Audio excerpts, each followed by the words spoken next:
que vous m'entendez? Est-ce que vous m'entendez? Est-ce que je parle tout seul?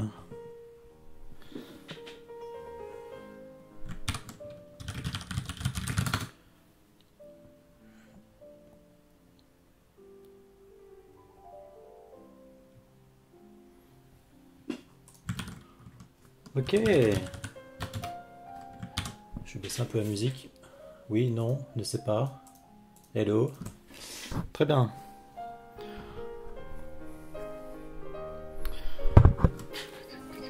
Je parle tout seul, oui. Très bien, c'est parfait.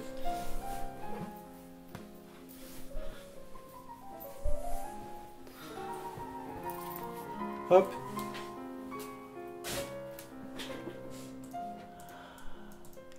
Ok, ben on va pouvoir commencer.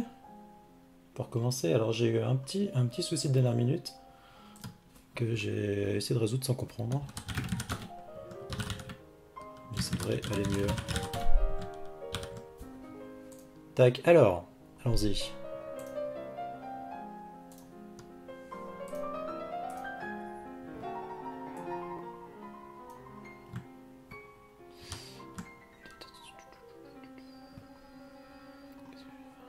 On va baisser un peu la musique parce que je m'entends pas parler.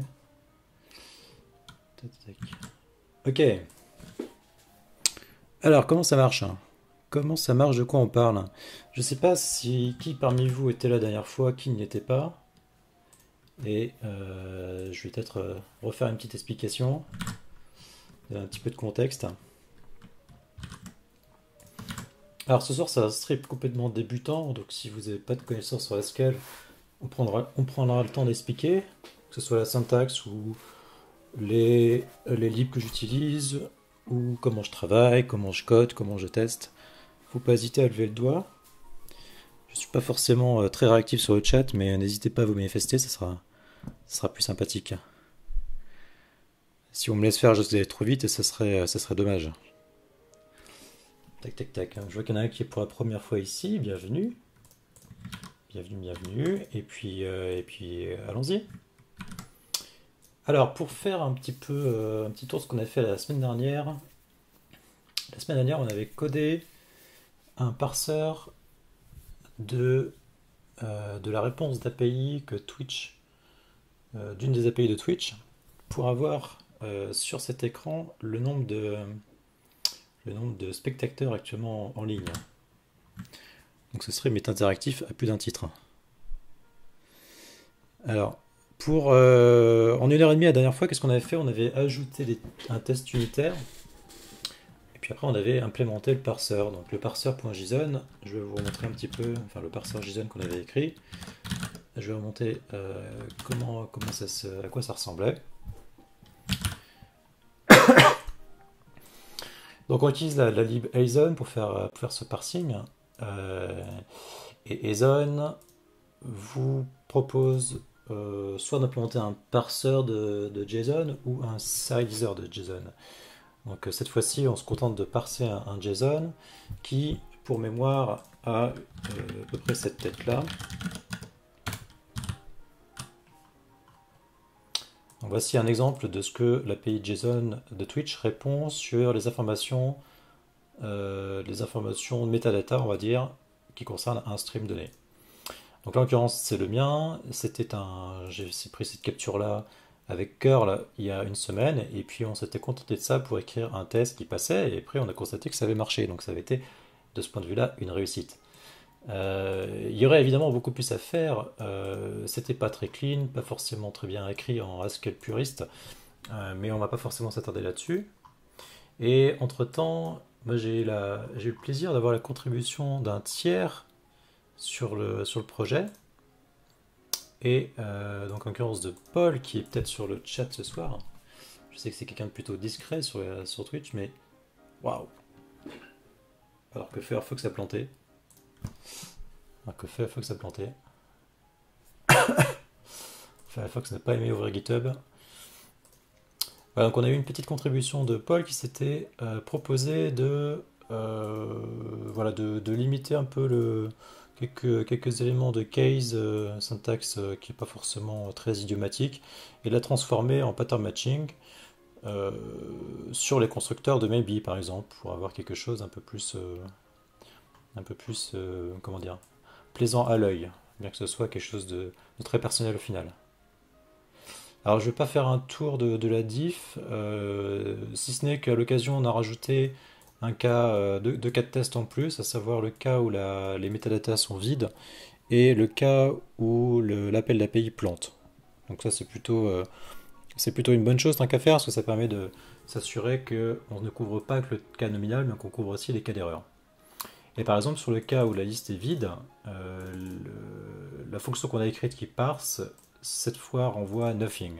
Donc on a fait un petit changement par rapport à la semaine dernière, c'est qu'au lieu de renvoyer 0 quand il n'y avait rien du tout, que ça s'était mal passé, on renvoyait un maybe du nombre de spectateurs et charge au main qui s'réalise dans la sortie standard de présenter ça correctement. Et en parlant de sortie standard, donc le main de notre petite app, lui, son job c'est de lire l'entrée standard, qui est donc en l'occurrence un bon vieux curl qu'on a pipé, et après de parser ce JSON et de l'afficher dans un plein texte qui, si vous avez, si vous vous souvenez la semaine dernière, c'était juste le nombre, là maintenant on a une phrase, enfin une phrase, quelque chose de localisé avec des mots, avec une gestion du pluriel et ce genre de choses. Donc c'est fait ici. On a une étape intermédiaire qui est de transformer cette option de int en une chaîne de caractères avec en l'occurrence du français. Donc il y a deux trois petits ajustements à faire. En l'occurrence, j'ai changé le print en put string parce que sinon ça rajoutait des guillemets inutiles. Mais ça ne remet pas en cause le changement qu'a fait Paul. Et donc, si vous êtes curieux, je vous invite à aller jeter un petit coup d'œil. Est-ce que ça marche? Oui, ça marche. Ok. Alors cette fois-ci, j'ai lancé l'enregistrement, donc même si vous n'avez pas le courage ou le temps de rester jusqu'à la fin, vous aurez tout sur YouTube dans la soirée. Donc ce qu'on va faire ce soir, c'est en fait eh bien comment dire, d'intégrer ce qui était fait sous forme de script shell jusqu'à présent, à savoir l'appel d'HTTP et la serialisation dans un fichier .txt. Et je vais vous montrer comment c'est fait actuellement. Donc actuellement, le programme qui tourne toutes les 5 secondes ici, qui met à jour l'élément de texte sur votre écran, c'est un script shell qui est constitué d'un curl sur l'API de Twitch, suivi en piping, donc en redirection de la sortie standard et de l'entrée standard, de l'appel de notre petit exécutable. Donc pour ceux qui pourraient se poser la question, en l'occurrence, quand vous avez un projet Haskell, vous produisez des exécutables, donc un .exe sous Windows ou un ELF sous Linux. Mais là, je ne le produis pas de façon officielle dans mon pass parce que j'ai pas envie de polluer mon pass. Stack est capable d'exécuter l'exécutable que vous avez défini sans avoir à polluer le pass, donc il reste dans sa working copy en local, ce qui est souvent une bonne pratique. Et on redirige en sortie dans un fichier, en l'occurrence, qui est affiché par OBS sur votre écran. Donc voilà, ça c'est fait par du script shell, et évidemment, c'est pas très très élégant. Si le curl plante, on n'a pas du code Haskell qui fait ça bien, etc. etc. Donc là, c'est pas encore très clean. On va incorporer l'appel d'API, et si on a le temps, la redirection vers le fichier dans notre programme Haskell. Donc je vais juste, si vous me laissez juste 10 secondes, pour m'assurer de bien suivre les éventuelles questions et conversations. Voilà, on va pouvoir y aller. Donc qu'est-ce qu'on a à faire? Si on reprend le main qu'on a écrit jusqu'à présent, ce main, lui, lit l'entrée standard et appelle le parseur et écrit dans la sortie standard. Donc en fait, notre job ce soir, ça va être de rajouter une fonction qui fait cet appel d'API. Alors, les appels d'API HTTP, c'est pas toujours très évident à faire parce que le HTTP, c'est un protocole avec un certain nombre de subtilités. Il y a des histoires d'encodage, des histoires de header, il y a des histoires de chemin à construire, éventuellement de construire avec une certaine encodage. Donc, bon, tout ça, c'est des fois un petit peu délicat. Et on a en Haskell, on a des bonnes vieilles libs de clients HTTP, telles que celles que vous avez l'habitude de voir dans d'autres langages, hein. Donc des libs bas niveau qui vous permettent de faire une requête avec toutes les subtilités et euh, qui vous délèguent entièrement la question de la serialisation et de la déserialisation du texte qui est échangé via le protocole HTTP. Donc ça, c'est pas forcément très agréable, et on n'aurait pas le temps ce soir de le faire entièrement sans que vous soyez perdu, je pense, dans les subtilités des byte strings et des textes en Haskell. Donc ce qu'on va faire, c'est qu'on va prendre un petit raccourci et on va profiter d'une lib qui s'appelle servante. Bon, ça c'est un exemple parmi tant d'autres de ces exemples de noms de libs qui sont pas faciles à chercher dans Google. Et on va utiliser servante. Alors servante, qu'est-ce que c'est? Servante, c'est quelque chose qui vous permet de déclarer des API HTTP, de définir une API, sans choisir de côté, à savoir est-ce que vous êtes un serveur ou est-ce que vous êtes un client d'API. Et vous allez le faire en décrivant tous les endpoints que cette API déclare. Et ce soir, on va en fait spécifier une toute petite partie de l'API de Twitch pour ensuite pouvoir la consommer en tant que client d'API HTTP. Donc cette API HTTP, c'est celle qui est exposée sur cette URL.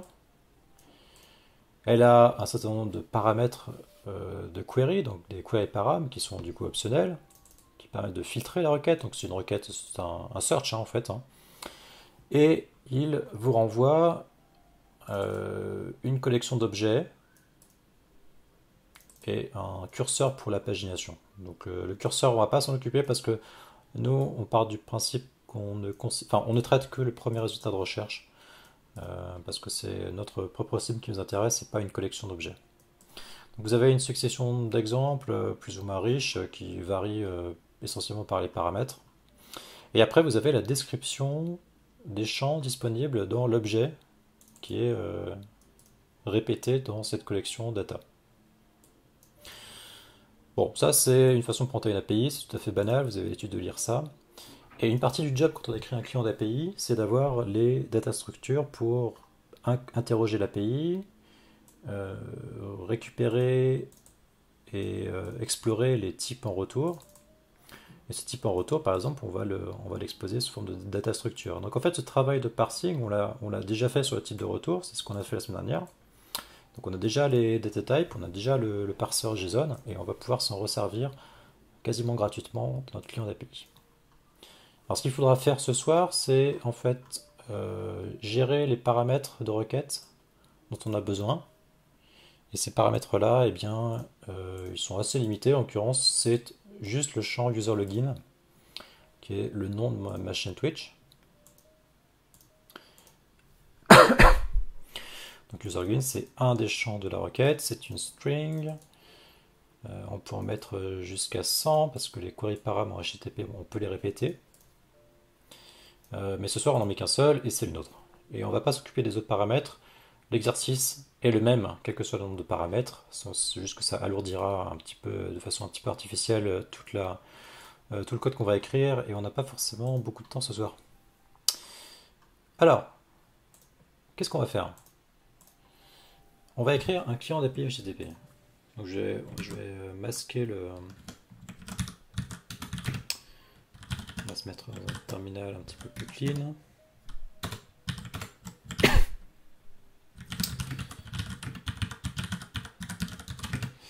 Alors, on va écrire du code et on va le compiler. Donc stack, pour ceux qui ne connaissent pas, petit rappel rapide, c'est quelque chose qui permet de gérer le build. Donc c'est une surcouche à Cabal qui est l'outil qu'on utilise pour construire un projet Haskell, un module. Et Cabal gère les dépendances, c'est lui qui va les chercher, qui les compile. C'est lui qui compile votre projet, qui produit l'exécutable ou les exécutables dont vous avez besoin, qui va lancer les tests. Mais avec une syntaxe et une ergonomie un petit peu datée, on va dire. Et puis aussi un souci caractéristique qui est la gestion de dépendances cohérente. Quand vous avez un projet avec beaucoup de dépendances, il faut vous assurer que les versions que vous choisissez entre toutes les dépendances marchent les unes avec les autres. Ce travail-là, il est un petit peu délicat et Stack en fait, vous propose de le fait à votre place avec une notion de resolver. Donc c'est un peu comme les distribs Linux, vous avez vos paquets Linux qui marchent bien ensemble, et quand vous faites une montée de version de votre distrib, vous avez une montée de version cohérente des paquets. Et en stack c'est pareil avec les dépendances qui sont des bibliothèques hein, dont vous avez besoin pour écrire votre projet. Donc servante, on va le rajouter. Et pour vous donner un petit aperçu, comment ça se passe? Alors, ce qu'on va faire ce soir, c'est essentiellement écrire une description de cette API. Donc je vais zoomer un petit peu parce que je pense que c'est trop petit. Je ne sais pas si ça rend bien sur le stream, parce que j'ai pas testé trop cette partie-là. Servante, c'est une bibliothèque un peu particulière dans la mesure où elle utilise des choses qui relèvent un peu des arcanes du Haskell. Mais on va faire abstraction de tout ça et on va pas forcément s'occuper de toutes ces subtilités. On va essayer de garder un point de vue un petit peu naïf et intuitif de comment ça se passe. Et si vous avez l'habitude d'écrire des routes dans un moteur de route, un framework de type Express, Rails ou autre, vous avez déjà l'habitude d'écrire une succession de routes avec un chemin qui contient des captures param, avec généralement la syntaxe deux points le nom de la capture. Et bien en fait on va un petit peu faire pareil en Haskell, sauf qu'on va le faire de façon type-safe, c'est-à-dire de façon qui compile avec un peu plus de précision que simplement une collection de chaînes de caractères. Un des aspects intéressants de Haskell, c'est qu'on est capable en fait de typer, on a l'opportunité de typer chacun des éléments qui constituent l'interface d'une API. Donc par exemple ici, c'est un exemple où on a une API de recherche d'utilisateur qui accepte un query param qui s'appelle sortBy, dont le type est celui-ci, sortBy. Et c'est vrai que c'est un type énuméré, c'est un type qui a deux valeurs acceptables, pas plus. Et pour que ça marche, eh bien, il faudra dire à Servante comment on sérialise ou on désérialise ces différentes valeurs par rapport à ce qui est échangé sur le réseau. Vous avez aussi le verbe HTTP utilisé pour ce endpoint, en l'occurrence c'est un get classique. Et vous avez, sous une syntaxe un petit peu barbare, mais on va vite passer, les types, l'encodage, en fait les accept type, les content type possibles pour le type de retour. En l'occurrence ici simplement le JSON, mais vous pouvez avoir du XML, du HTML, du CSV ou d'autres, plein texte par exemple. Et à la fin, tout à la fin, vous avez le type de retour. Et en l'occurrence, ici, c'est une liste de utilisateurs. Et user, c'est quoi ici? C'est une structure assez simple avec 4 attributs, name, age, email, registration date. Et donc ici, si vous êtes en position d'implémenter cette API, vous allez devoir parser ce type et sérialiser en JSON une collection d'utilisateurs. Donc en gros, vous avez à faire la sérialisation d'un utilisateur et après vous allez généraliser le... C'est pas assez gros. Vous allez généraliser la chose sur une liste. Ça JSON le fait pour vous. JSON le fait pour vous.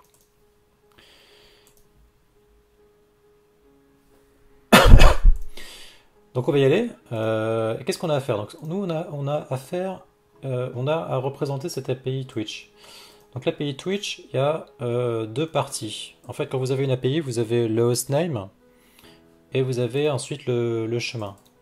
Éventuellement aussi un préfixe de chemin qui sera le endpoint, la route de base sur laquelle est hébergé tous les endpoints, sont hébergés tous les endpoints d'API. En l'occurrence, chez Twitch, l'API, elle est sur ce préfixe-là. Et vous avez ce endpoint /streams.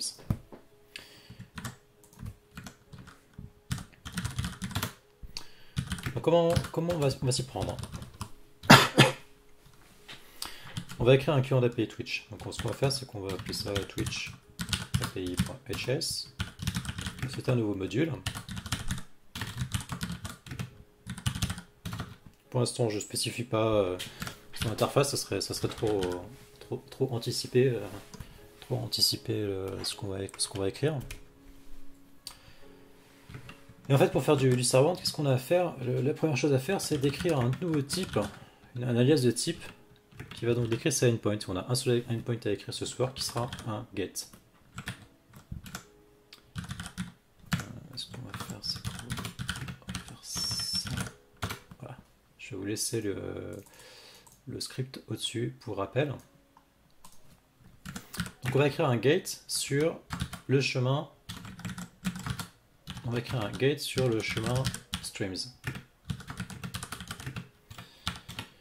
Ce gate, il va accepter et retourner du JSON, on l'a déjà écrit.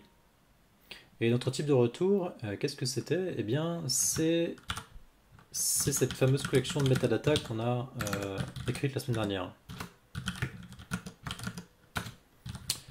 Donc en fait, ce qu'on va faire, c'est on va devoir un petit peu réécrire tout ça pour pouvoir réutiliser la sérialisation JSON qu'on a écrite la semaine dernière, les types qu'on a déclarés la semaine dernière, et on va ensuite faire le client d'API HTTP.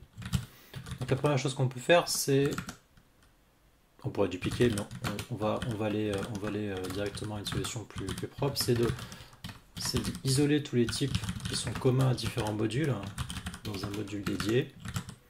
Et ce module-là va récupérer les data types qu'on a définis et les instances de la type class from JSON qui permettent de parser depuis une source JSON.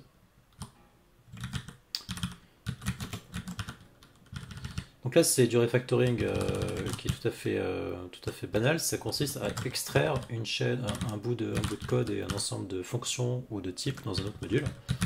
Donc normalement, du copier-coller, on règle les imports et on laisse le compilateur faire et ça devrait bien se passer. Donc maintenant qu'on a sorti ça dans un module à part, on va l'importer là où on en avait besoin jusqu'à présent. Qu'est-ce que j'ai écrit?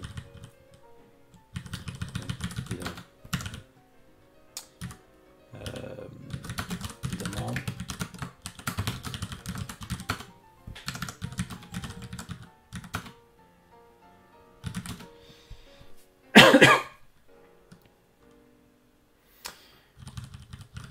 Alors, ouais, bon. Là, c'est parce que j'ai pas été très concentré et que j'ai nommé un module qui avait le bon type. Tac, tac, tac. Ça devrait aller un peu mieux ici.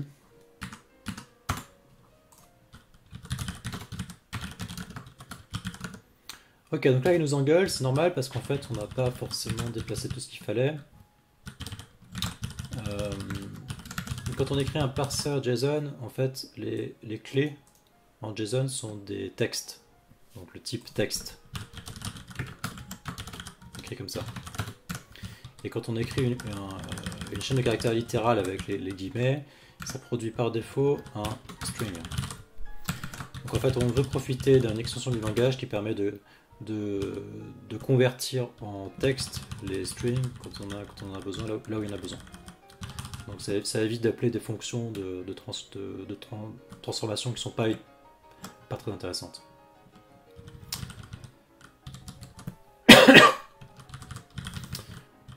Ok, et là j'avais nommé des variables mais je n'en étais pas servi, et donc le compilateur il apprécie pas trop.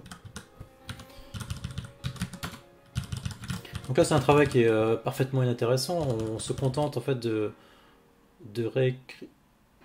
Waouh, qu'est-ce que j'ai fait? De réécrire de déplacer du code, régler les imports. Par exemple, tout à l'heure j'en ai enlevé un petit peu trop. Donc c'est l'ancien module qui ne marche plus. Donc là c'est pas forcément très intéressant, mais c'est un exemple de tâches qu'on peut être amené à faire quand on fait du Haskell et qui se fait très bien parce que le compilateur vous aide. Le compilateur, comme dirait ce cher Ravlin, est votre meilleur ami. Et il va, en fait, eh bien, il va, des fois, de façon un petit peu sévère, dirons-nous, vous dire que vous avez fait des bêtises, mais il va le faire de façon consciencieuse et sans se lasser. Donc c'est tout à fait agréable. Bon, les développeurs qui font du Java ou autres ont déjà l'habitude de ça, mais c'est vrai que quand on a fait 4 ans de Ruby, on est content de trouver un compilateur, par exemple. Et donc en fait, ce travail de refactoring, il se fait sans douleur, et ça, c'est quelque chose qui est vraiment... comment dire, ça nous enlève un caillou. Si vous n'avez pas un caillou de votre chaussure, vous n'avez pas forcément de scrupule à séparer un module en deux parties. sous prétexte que ça serait risqué, qu'on risque de se tromper, d'avoir des collisions. Non, tout ça n'est pas possible. Vous avez des garanties par la compilation. Donc on a fait ce travail-là de façon fiable, et en fait on va lancer aussi les tests, pour s'assurer que ça passe encore les tests. Ce qui serait une garantie qu'on n'a pas tout cassé. Alors, par rapport à la semaine dernière, en fait, je me suis rajouté des options de compilation plus sévères sur les warnings. Donc le code qu'on a créé la semaine dernière n'était pas tout à fait rigoureux. On va corriger ça.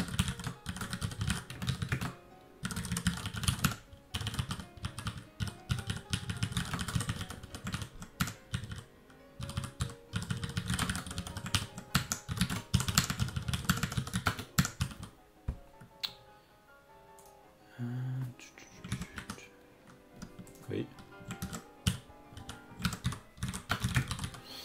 Alors là c'est un bug de stack qui est assez désagréable, c'est que quand un test ne passe pas, parce que vous êtes en file watch, des fois il apprécie pas trop et il plante, et il faut qu'il ait le programme. Donc on va relancer. Il manque des imports.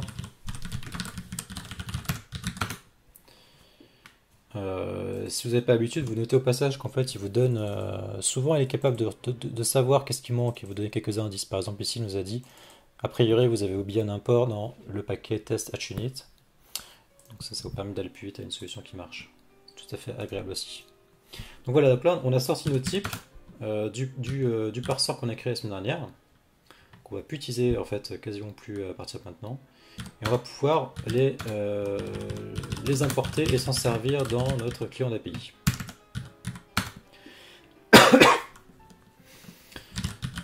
Donc ce que je vais faire, c'est que je vais rajouter ce module comme étant un module exposé sur le projet pour que la compilation se passe, même si on ne s'en sert pas pour l'instant. Ok, donc là il nous engueule. Il nous engueule pour plein de raisons. Il nous engueule parce qu'en fait, manifestement, on n'a pas fait ce qu'il fallait. On utilise une chaîne de caractères dans un type. Il aime pas trop. Il ne connaît pas ce type constructeur de /. Bon, bref. Ça, on pourrait entrer en détail, mais en fait, on va pas le faire si on n'a pas le temps. On va se contenter d'utiliser les indices, les hits que GHC nous propose, à savoir de rajouter les extensions du langage qui manquent, de toute évidence, à savoir data kinds et type operators. Il manquera aussi la fameuse extension qu'on a vue juste avant, qui est overloaded strings, parce que il s'avère qu'en fait ce sont des textes et pas des strings dont on a besoin. Donc on va la rajouter aussi.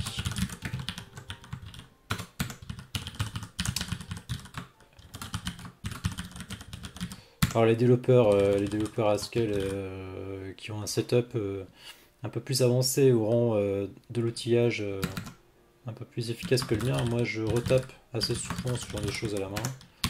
Le seul outillage dont je bénéficie essentiellement, c'est du reformatage du code source, ce qui évite des fois des petites erreurs. Donc là ce qui nous manque, c'est ce vocabulaire là, qui est du vocabulaire de servante. Donc on va importer servante.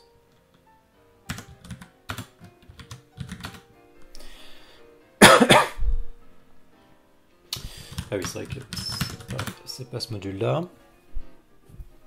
Voilà, donc là on n'avait pas rajouté le paquet, donc il faut aller rajouter le paquet dans les dépendances du projet. Donc les dépendances du projet, en l'occurrence,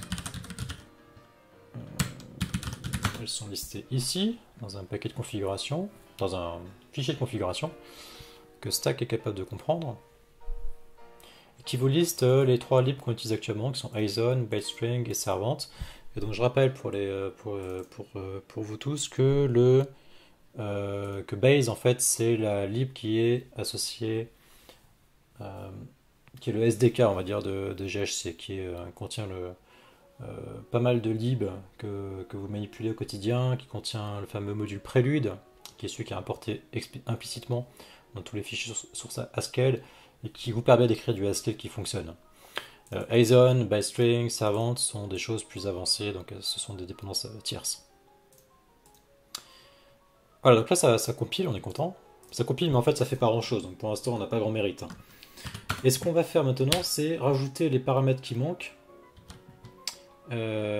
pour faire ces fameuses queries. Donc on avait dit qu'on avait le query param user login uniquement. Donc comment on déclare un query param en Sarment? On avait un exemple ici, donc ça tombe bien, on va pouvoir s'en servir. Et en fait, ce qu'on fait, c'est qu'on le rajoute dans cette description d'API. Au même titre qu'on avait spécifié une partie du chemin, ou le type de retour, ou éventuellement le payload de la requête, on va spécifier le query param ou les captures param d'une URL. Donc je suis une feignasse, on va copier-coller.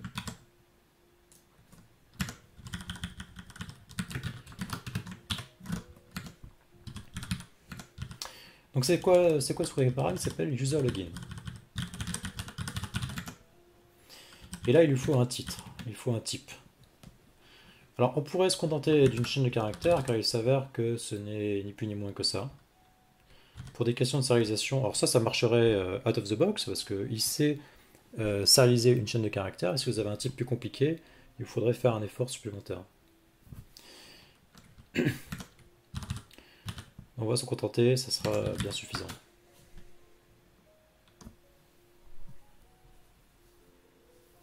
Donc ça compile toujours, évidemment, parce qu'en fait, tout ce qu'on a fait ici n'a pas de conséquences sur l'extérieur. Et si on se contente de respecter les API de Servant, ça va bien se passer. Donc qu'est-ce qu'on va faire maintenant? Maintenant, on doit utiliser cette API, parce qu'ici, on s'est contenté de décrire l'API Twitch. On l'a décrit par ses paramètres, on l'a décrit par son type de retour, par le content type qui est acceptable. Et pour l'instant, on n'a pas spécifié sur quel host HTTP on veut le faire, et si on veut faire du HTTPS, parce que c'est quelque chose d'indépendant. Et ça, c'est très important. Quand vous avez une API, et typiquement, quand vous êtes l'auteur d'une API HTTP, vous aurez probablement envie de la déployer en local, de la déployer en intégration, en production, et à chaque fois, ce sont des environnements différents, avec de la configuration qui est différente. Le hostname, le port, le protocole, à savoir HTTP ou HTTPS, va changer d'un environnement à l'autre. Et éventuellement, même le préfixe de chemin peut changer. Vous pouvez faire du multi-environnement sur un même host en changeant le nom qui est ici. Donc vous voulez vraiment séparer les deux choses. Spécifier l'API, c'est spécifier la collection de endpoints qu'elle supporte. Le hostname qui héberge l'API, c'est un détail de déploiement. Évidemment, quand on va consommer l'API Twitch, il faudra qu'on spécifie tout ça. Donc ça, on verra ça juste après. Donc quel est notre objectif? Notre objectif, c'est maintenant la consommer. Alors comment ça se passe? Eh bien, si on suit la doc de Servant, la doc de Servant ici est au format literate Haskell, c'est-à-dire que les sources de chacun des tutoriels que vous voyez ici sont en fait compilables par GHC. C'est pour cette raison que les bouts de code que vous voyez apparaître doivent respecter la structure d'un fichier source Haskell. Donc au début, vous avez un module, les imports, les extensions, et après le code à proprement parler. Donc ne soyez pas choqués par les premiers paragraphes, ils vous expliquent que ça a besoin de tout ceci, c'est parce que ça doit compiler. Ça a le mérite d'être un exemple qui compile, donc ça c'est toujours très intéressant. Donc pour écrire un client d'API en Servant, qu'est-ce qu'on va faire? Eh bien en fait, on va associer à chacun des endpoints une fonction. Et dans l'exemple que vous avez ici, vous avez une fonction position, une fonction hello, une fonction marketing, qui correspondent à 3 endpoints HTTP différents de cette API. Le premier, c'est un get qui renvoie un objet position, donc qui s'appelle comme ceci, ça me semble assez logique. Et vous voyez que le type de retour de la fonction n'est pas forcément typique directement position, parce que vous êtes dans un contexte un peu particulier. Donc client M, c'est la monade qui vous permet d'évaluer l'appel HTTP, qui fait les entrées-sorties, qui fait la requête HTTP, qui fait la gestion d'erreurs. Mais ce qui est important, c'est pas ça qui est un détail de tuyauterie. Ce qui est important, c'est le type concret que vous retournez, qui est un type position. Et vous avez en paramètre de cette fonction les éléments variables du endpoint HTTP qui a été associé à cette fonction.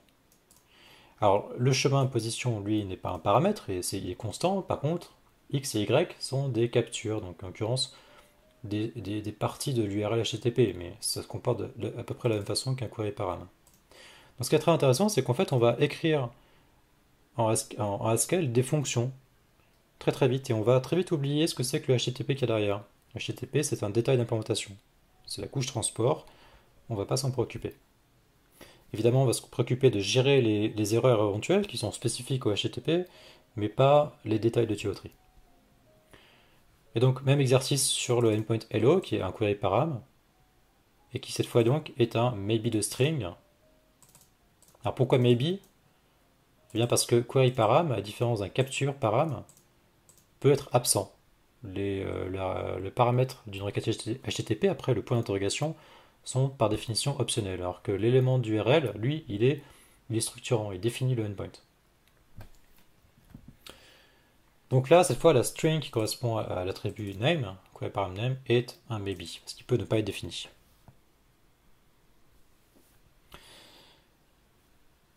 Donc même rebelote avec marketing, avec une troisième variante qui est que cette fois, on passe en paramètre, en payload, en body de la requête HTTP, un objet, et c'est réalisé en JSON. Donc cette fois, c'est par un post. Mais le principe est le même. Et d'ailleurs, vous voyez que cette détail d'implémentation qui est que c'est du JSON envoyé en requête de requête HTTP disparaît complètement, s'efface dans la fonction que vous avez déclarée. Donc là, on a déclaré la signature de trois fonctions. Et qu'est-ce qu'on va faire après? Eh bien, en fait, on va laisser Servante nous fournir l'implémentation de ces fonctions-là. Et ça, c'est quelque chose de tout à fait original, qui est que vous n'écrivez pas du code qui fait du HTTP, vous laissez la librairie le faire à votre place. Et il le fait uniquement en introspection des types. Et la signature que vous avez ici doit correspondre de façon très rigoureuse à ce qui a été décrit ici. Donc essayons de faire ça. Notre job, ce sera d'avoir une fonction qui sera définie par client. Client, c'est une fonction de servant client. API, c'est un type fantôme pour en fait passer en paramètre un type. Je n'entrerai pas en détail, c'est plus de la subtilité de polymorphisme. Donc allons-y. Donc ici, la fonction qui correspond à notre requête, c'est quoi? C'est, on va l'appeler fetch metadata, par exemple. Et elle prend en paramètre un query param, donc quelque chose qui est optionnel, qu'on a typé en string, et qui renvoie dans la monade client M de servante client une liste de metadata. Metadata. Et donc ce qu'on va faire nous, c'est en fait déléguer l'implantation de cette fonction. Donc au lieu d'écrire du code HTTP ici ou de faire la serialisation, etc., on va laisser Servante le faire à notre place en lui passant juste en référence par cet objet un petit peu mystérieux qui est un proxy, le type qui nous intéresse. Donc pour s'y retrouver, client, donc ça va pas compiler, hein, il va nous engueuler, donc on va faire que ça compile. Il nous manque deux types là, il nous manque proxy et il nous manque client M. Donc, proxy, c'est quelque chose qui est dans Base, hein, qui n'est pas spécifique à Servante. Oula, qu'est-ce que j'ai fait? Et client M, lui, ça vient de servant client.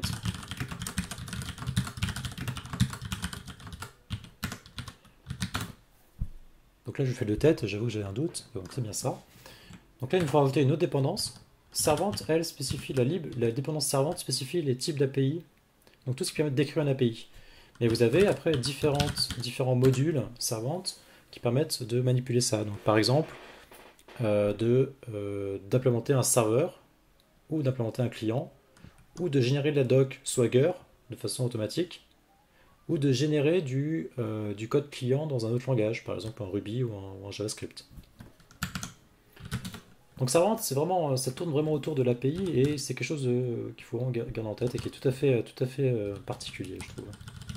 Donc là, j'ai pas importé la fonction client.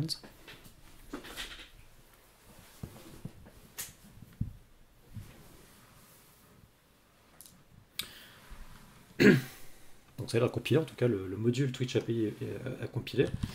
Donc là, qu'est-ce qu'on fait de tout ça? Ben là, on n'est pas bien avancé parce qu'en fait, ce type-là, client M, je ne sais pas ce que c'est, je ne sais pas comment en servir. J'ai pas spécifié à aucun moment l'URL complète. Il me manque l'authentification. Donc là, il manque des choses. Comment on va faire l'authentification? Alors l'authentification, ici, en l'occurrence, elle se fait par header HTTP. Donc vous avez un header qui s'appelle Client ID et vous lui passez en valeur une chaîne de caractères qui est privée. Donc celle-là, je ne montre pas la valeur, mais imaginons qu'on puisse la fournir en paramètres. Et en fait, les headers qu'on passe, les headers qu'on a besoin de passer, on va aussi les spécifier ici. Alors j'ai un petit doute sur la syntaxe.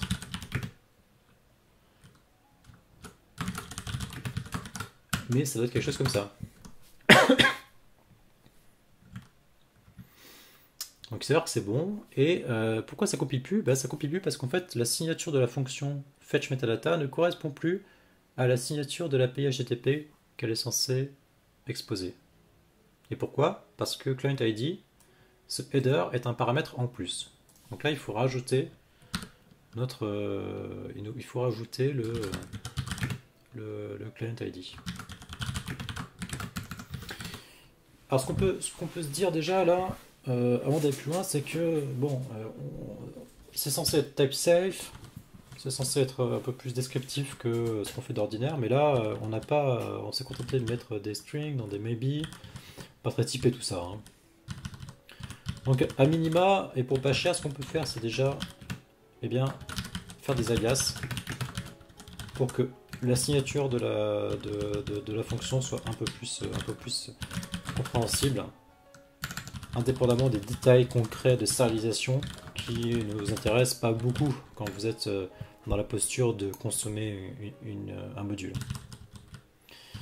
Et si on fait la même chose pour client ID,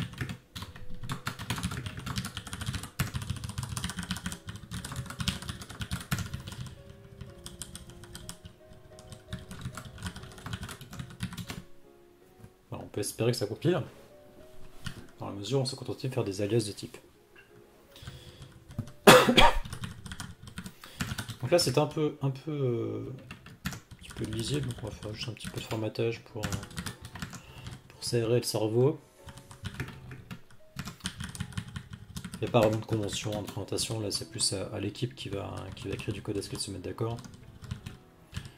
Le formatage c'est souvent très conditionnel, ça dépend de quel est le bout de code qu'on doit représenter. L'important c'est qu'on s'y retrouve. Donc là on a rajouté le endpoint, le client ID. Et ce qui nous manque maintenant c'est de quoi exécuter vraiment cet appel d'API HTTP.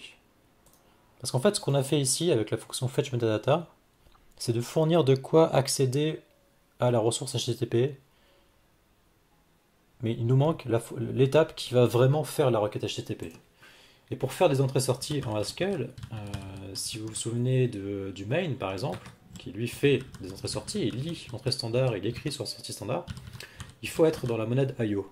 Donc la monade IO, c'est la monade la plus générique possible, c'est celle qui permet de faire tout et n'importe quoi. Et c'est ça dont on a besoin ici, au final. Votre client d'API, il doit faire du HTTP, donc de faire des entrées-sorties. Donc ce qu'on peut faire, moi ce que je fais du coup, c'est que je renomme souvent cette fonction comme ceci. Et j'ai une fonction fetch metadatas qui fait vraiment de l'IO. Donc elle, qu'est-ce qu'elle fait? Quelle est sa signature idéale? Ça sera quelque chose qui ressemblera en grande partie à cela, mais avec quelques petites différences. Par exemple, on n'est plus dans la monade client M, on est dans la monade IO.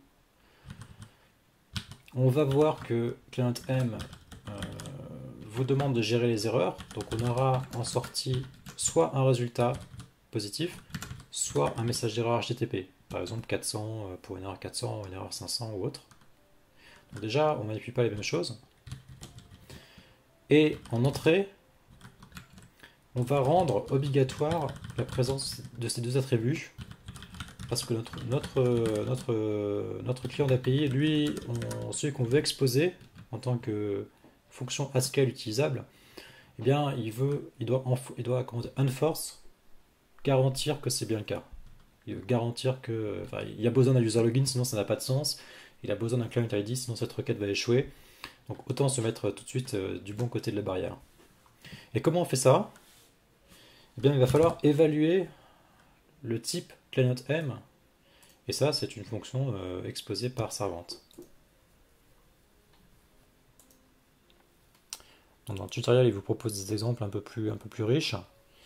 Mais ce qui nous intéresse au final, c'est cette partie-là. C'est la partie qui va vraiment évaluer le code dans I/O. Donc dans l'exemple, ils font à la fois la requête HTTP et du code de débugage, on va dire, qui vous fait dans la sortie standard. On va essayer de séparer tout ça parce qu'on n'a pas forcément envie de prendre une décision sur ce qu'on fait de la donnée ici. Donc on va le faire plus tard. Et donc ce qui nous intéresse vraiment, c'est cette fonction runClientM. Donc allons voir dans la doc à quoi ça correspond.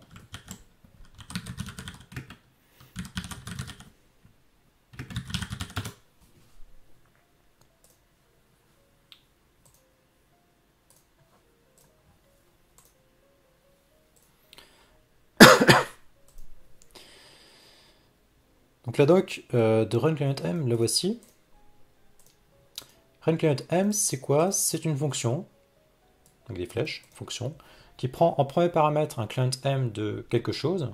Donc là, c'est ce qu'on avait écrit avec la fonction fetchMetadataClient, qui prend un client env, qui est défini juste après, qui vous permet de définir l'environnement sur lequel vous allez faire votre requête HTTP. Donc là, vous allez choisir le hostname, vous allez choisir le protocole, éventuellement un préfixe d'URL HTTP, et qui va vous retourner en sortie, donc dans la monade I/O, donc ça c'est ce qu'on veut, ça nous intéresse, une alternative, à savoir est-ce que c'est une erreur servante qui représente les erreurs HTTP ou est-ce que c'est notre type, notre vrai type en sortie. Donc ça c'est quelque chose qui devrait nous permettre d'écrire cette fonction fetchMetadata dont on a besoin dans notre code. Donc je vais la mettre ici pour mémoire. Et on va l'importer tout de suite pour ne pas oublier. Donc là, on va devoir utiliser cette fonction, et faire la tuyauterie pour que les types coïncident. Donc ça, c'est un exercice qui est encore une fois très fréquent en Haskell. C'est du parcours de mini-golf en fait. Vous avez au trou numéro 3, vous devez traverser le moulin et puis tomber parfaitement via un petit tuyau coudé dans le trou du parcours. Donc là, on va nommer les paramètres et on va écrire une fonction. Donc on est dans I/O, donc on va pouvoir utiliser la do notation, parce que I/O est une monade. Et, pas sûr que ça soit très utile à la fin, mais disons que là, on ne sait pas trop ce qu'on a à faire, donc on va écrire ça. On a besoin de passer en premier paramètre de runClientM un client M de collection de metadata. Et ça correspond exactement à ce qu'on a écrit ici. Et donc en fait, il va nous falloir utiliser cette fonction fetchMetadataClient en lui passant les paramètres qui vont bien pour obtenir ce client M. Donc là, bon, on va découper un peu le truc. Donc fetchMetadataClient, il prend un maybe de user login. Et nous, on a un user login. Donc là, on est dans le cas où la valeur maybe est définie. Donc ça correspond au constructeur just. Donc on va en quelque sorte envelopper notre user login dans le constructeur just. Idem pour client ID.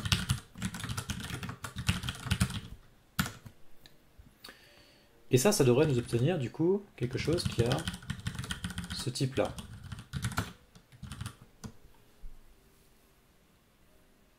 Donc là, c'est pas suffisant parce que runClientM prend deux arguments, donc il nous faut aussi définir l'environnement.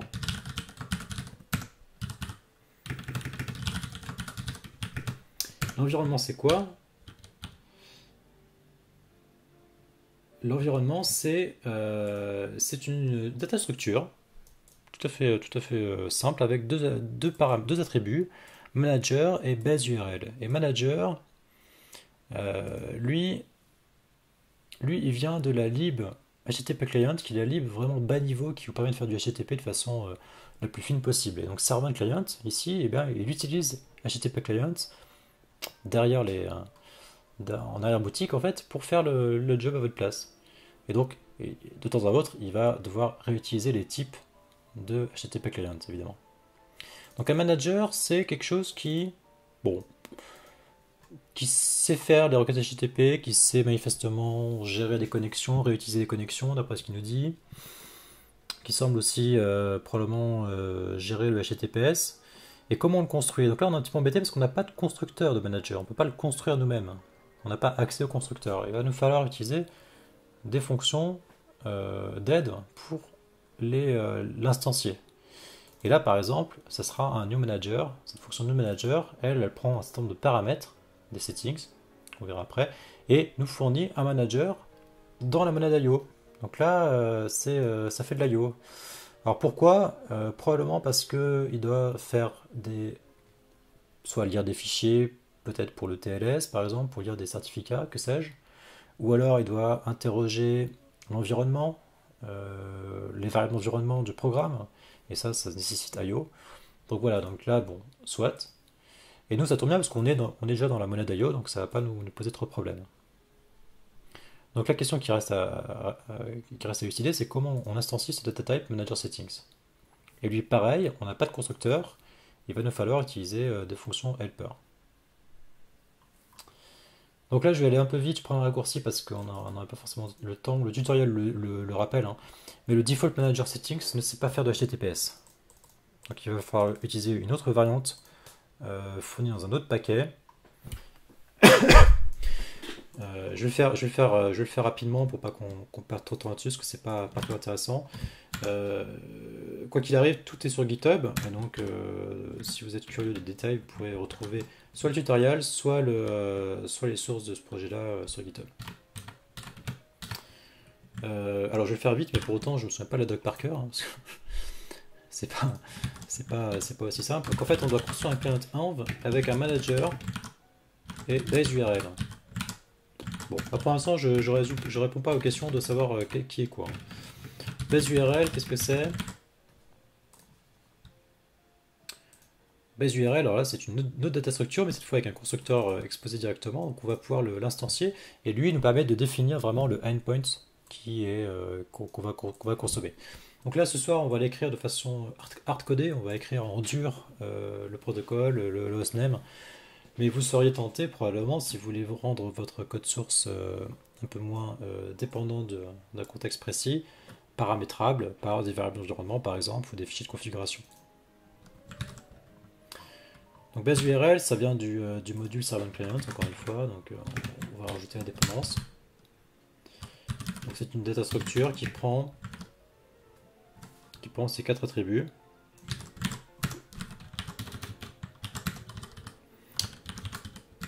Voilà.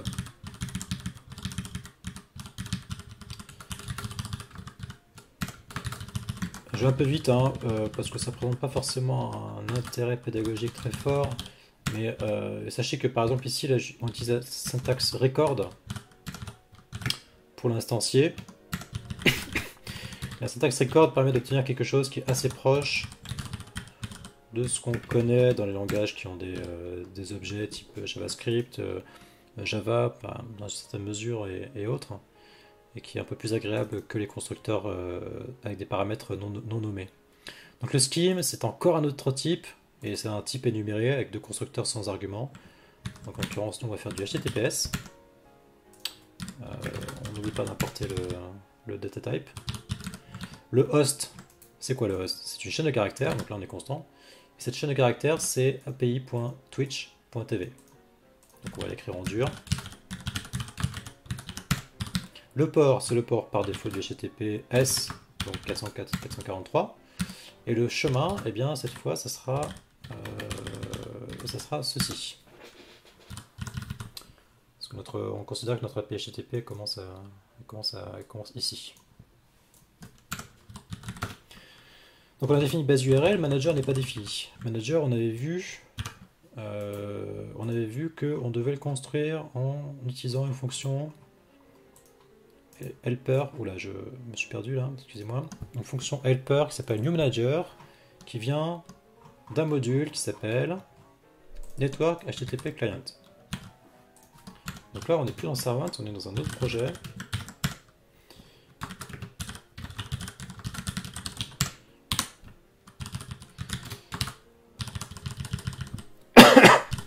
Et donc là, il nous dit qu'il nous manque un module, et encore une fois, il est capable de savoir de quoi il s'agit, parce que Servant Client en dépend, et donc il a déjà exploré les dépendances transitives, et donc il a déjà un petit peu indexé l'écosystème. Ça, c'est assez agréable. Ça ne compile pas sur des choses auxquelles je ne m'attendais pas. Pourquoi? Bien parce que je n'ai pas importé les constructeurs du... je n'ai importé que le type ici. Un petit peu maladroit de ma part, donc je n'ai pas importé le constructeur et ses champs nommés. C'est pour ça que ça ne compilait pas. Il me manque HTTPS qui vient du type scheme de Servant Client. Donc là pareil, j'avais importé le scheme mais pas les constructeurs. Et il nous manque client env que je n'avais pas importé non plus.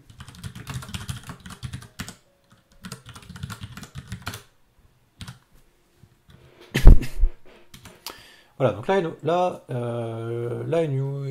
maintenant il est plus content, il n'est pas content sur le manager. Donc manager il n'est pas défini.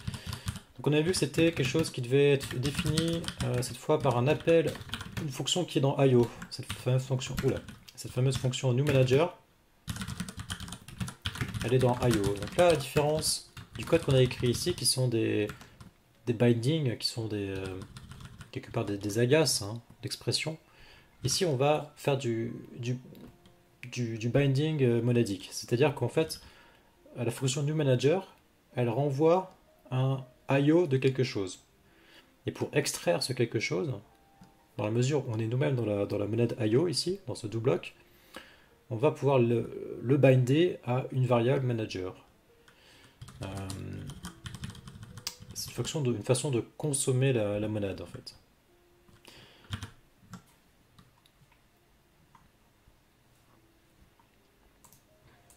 Donc ce qui nous manque, c'est ce paramètre. New Manager lui prend un Manager Settings, et ce qu'on voulait, c'était le Manager Settings HTTPS. Et le Manager Settings HTTPS, là j'ai un petit trou. Bah tiens, ils l'ont pas importé là. TLS Manager Settings.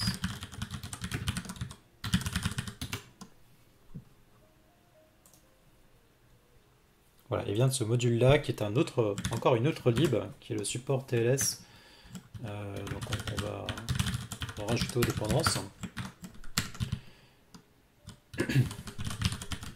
Et qu'on va importer.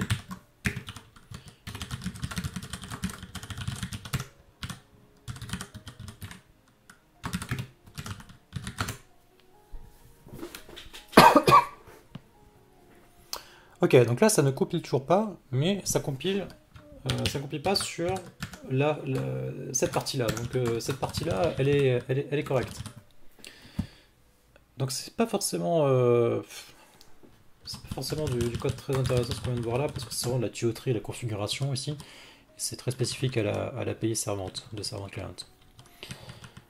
La dernière partie dernier job qui nous reste à faire, c'est d'avoir ce bon type ici, Either String Metadata.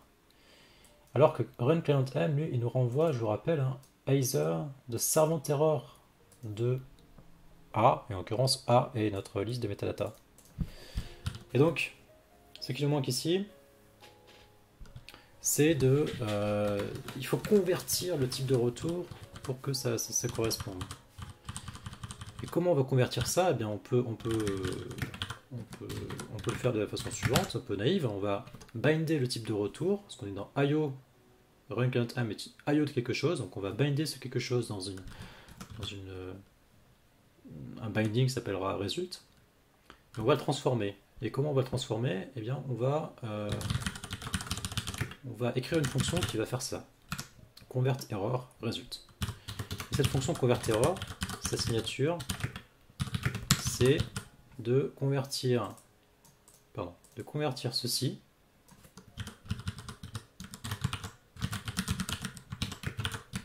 en cela.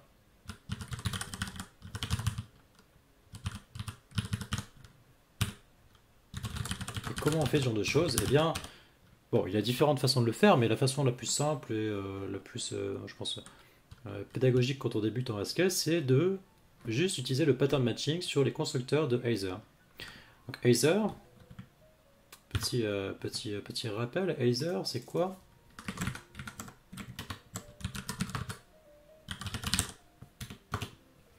Either, c'est un type paramétrique avec A et B, type constructeur avec deux paramètres A et B.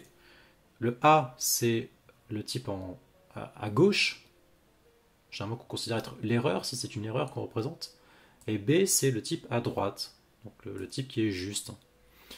Donc en anglais, ça marche beaucoup mieux, parce qu'on va dire que right, c'est ce qui est right, c'est ce qui est juste.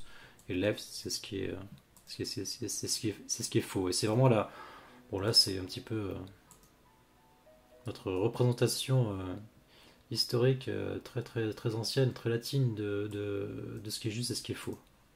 Et ce type Either, il a deux constructeurs, un left qui prend un A et un right qui prend un B. Donc là, ce qu'on va faire, c'est qu'on va gérer les deux cas. Donc on a un left de l'erreur, et cette erreur, elle a ce type-là, servant error, et on aura le right du résultat correct. Maintenant, il faut nous fournir une implantation. Et à droite, qu'est-ce qu'on doit obtenir? À droite du égal, on doit obtenir un Either de string et de metadata. Donc le cas qui est juste, eh bien, on peut se contenter de faire ceci. Donc on peut se contenter de retourner un right. Et ça vous renvoie le type déjà obtenu. Donc là, il n'y a rien à faire, c'est gratuit. En revanche, ici, on doit obtenir un left avec, on doit appliquer une fonction. Donc on doit convertir ce servant error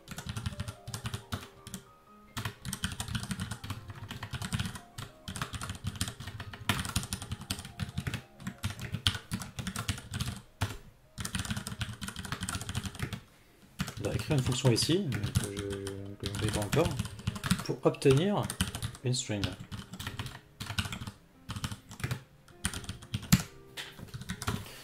Donc là ça va compiler, mais en fait ça serait... bah ça compile pas, mais ça devrait compiler.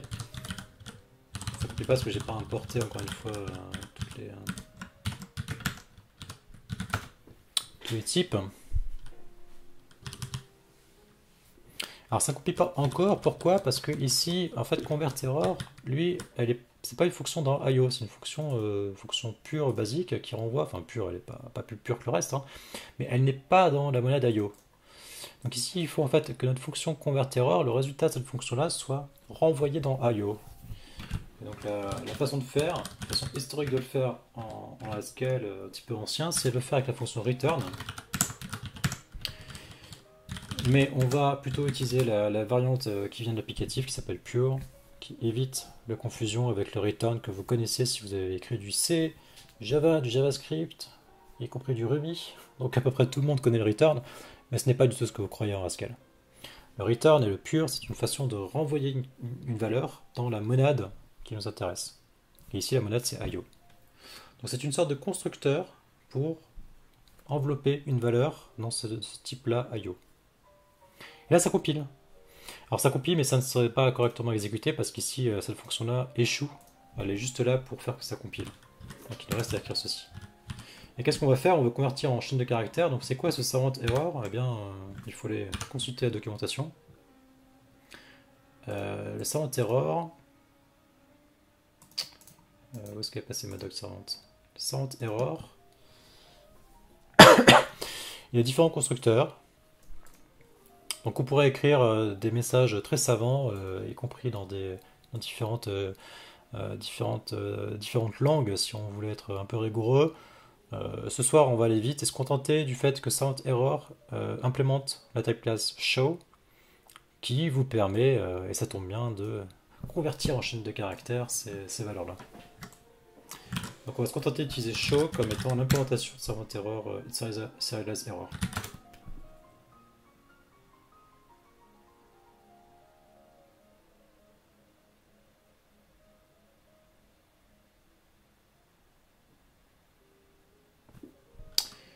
Voilà, donc là ça compile. C'est pas encore très utile parce qu'on n'a pas vu que ça marchait. Donc ce qu'on va faire maintenant, c'est qu'on va spécifier dans la signature de notre module Twitch API les fonctions ou les types que l'on manipule ici. En fait, on va, la fonction qui nous intéresse, c'est cette fonction-là, fetch metadatas. C'est la signature la plus simple et la plus générale. Et c'est ça qu'on va exposer. Et maintenant, on va ouvrir notre bon vieux REPL, REPL Haskell pour essayer de jouer avec et voir que ça fonctionne.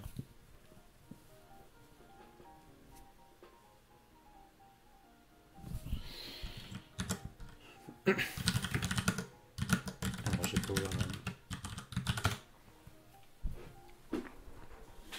Donc le REPL, c'est l'environnement d'exécution, quelque chose qui est tout à fait classique dans beaucoup de langages que vous connaissez sans doute.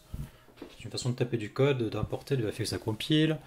Vous êtes aussi capable d'explorer un petit peu via les fonctions du compilateur, la signature d'un type, les types classes qu'éventuellement un type implémente, la signature d'une fonction, de tester qu'est-ce qui se passe quand je fais une application de fonction, tester l'inférence de type aussi. Donc c'est quelque chose d'assez utile. Et ici on devrait obtenir, voilà, on devrait trouver une fonction fetch metadatas et par exemple on peut inspecter sa signature avec ce helper info dans la version courte et le 2.i.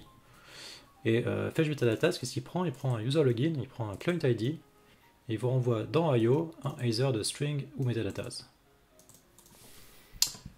Donc ce qu'on va faire, c'est que on va prendre le client d'API. Il nous faut deux paramètres en fait. Il faut fetch metadatas client ID et enfin user login et client ID. Alors user login c'est quoi? C'est ce qu'on a vu ici. C'est en l'occurrence petit Fred. Et par exemple la signature de ça, bah, c'est ah excusez-moi. Qu'est-ce que j'ai fait?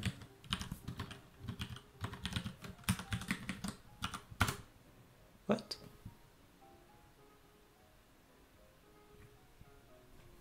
Alors ça c'est tout à fait curieux ça.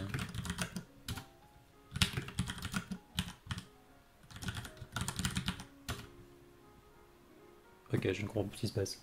Je ne comprends pas ce qui se passe. Mon REPL ne veut pas que je tape des chaînes de caractères. Si, mais pas ici. Ok. J'ai pas compris. Très bien, c'est censé marcher, mais un petit peu déçu. Alors le seul truc c'est que je ne vais pas vous exposer le client ID. Donc ce qu'on fait d'ordinaire c'est que ce client ID on va le lire dans l'environnement.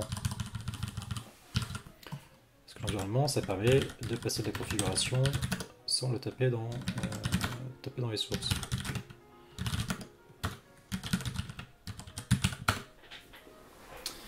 Et comment on fait ça? On fait ça avec des fonctions du module system environment. Et notamment la fonction getEnv. Donc getEnv est capable de prendre client ID en paramètre et fait comme vous le feriez dans un script shell, sauf que ça le fait dans IO. Parce qu'évidemment, l'environnement, c'est quelque chose qui est extérieur au programme, qui n'est pas accessible à la compilation, qui n'est pas défini de façon déterminée, qui peut changer avec le temps, par exemple. Et donc ça, on doit le faire dans IO. Donc, ce qu'on va faire, c'est qu'en fait, on va rajouter une étape intermédiaire ici pour que le client ID soit lu non pas par un paramètre de la fonction, mais par un appel à la variable d'environnement client ID qu'on a défini dans un script tiers. Donc on va revenir à notre build en parallèle pour s'assurer que ça compile. En tout cas, il ne trouve pas la fonction getEnv, évidemment, on n'a pas importé ce qu'il fallait.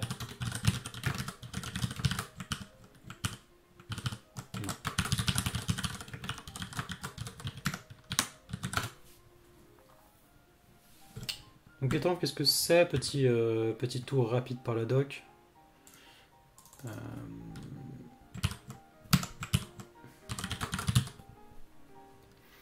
getEnv, c'est une fonction qui prend une chaîne de caractères et qui renvoie dans IO une autre chaîne de caractères. Donc là c'est parfait parce que notre client ID c'est une chaîne de caractères, il n'y a pas de travail spécifique à faire.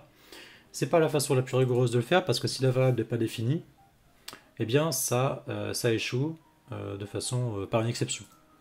Donc si vous avez un doute sur la présence de la variable d'environnement, vous devriez plutôt utiliser la fonction lookup environnement qui vous renvoie un maybe. Et auquel cas, il vous faudra gérer l'absence éventuelle de cette valeur. Ici, on prend un raccourci parce qu'on sait que c'est défini. C'est tout à fait inexact et c'est pas bien de ma part, mais c'est un exercice qui sera intéressant de gérer ce cas-là. Et cette fois-ci, on devrait pouvoir utiliser fetch metadata directement parce que ma variable client ID est définie par sourcing fait juste avant. Et normalement, si je fais ça, ça fait rien. Alors pourquoi ça fait rien? Probablement parce qu'en fait, dans un REPL, il faut... en fait, GHCI, qui est notre REPL, lui, il va faire un print à la fin. Si c'est une expression de type IO, il va essayer de print la sortie. Et pour que quelque chose soit printable, il faut qu'il instancie la type class show. Et metadata, je suis à peu près certain qu'elle n'instancie pas cette type class. Alors petit rappel éventuellement, les type class en Haskell, ce sont une sorte de traits sur les interfaces, on va dire, un peu plus riches. Donc elle définit un comportement, éventuellement des choses complémentaires comme des fonctions avec du code déjà écrit, donc quelque chose que vous n'avez pas dans les interfaces en Java par exemple. Vous pouvez aussi avoir des types associés à ces instances, à ces type classes, pardon. Et tout ça, ça permet d'avoir des choses plus, un peu plus riches. On va se contenter de l'implantation par défaut de show fournie par le compilateur. Ça devrait suffire largement.